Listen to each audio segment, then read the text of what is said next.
umbusoka Emmerson Mnangagwa singathi okwamgabe wawungcono ukudlula kwaEmmerson Mnangagwa. Emmerson Mnangagwa usehlulekile ukuthi elethe utshintsho abantu ade belukhangelele. Ikakhulu masikhangele indlela intengo ezitolo eziqansa ngayo seziqanse kakhulu. Even isikhangela nemkhulu yabantu imali asebezihola azisathengi. Ungakhala even ama-VAT asemakhaya khona la akhala imali azithengi, ama-teacher akhala imali azithengi. Wonke umuntu osebenzela uhulumende imali yakhe ayithenga, ayikwanti ithenga ukudla okumenelayo. Khonokho abantu bakuthatha njengokwehluleka kukaEmmerson Mnangagwa nxa simcompare loMgabe.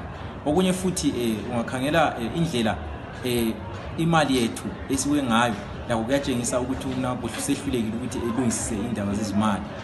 Okunye futhi esingakhuluma ngakho sikhangela indlela okugcwele ngayo udlakela eZimbabwe.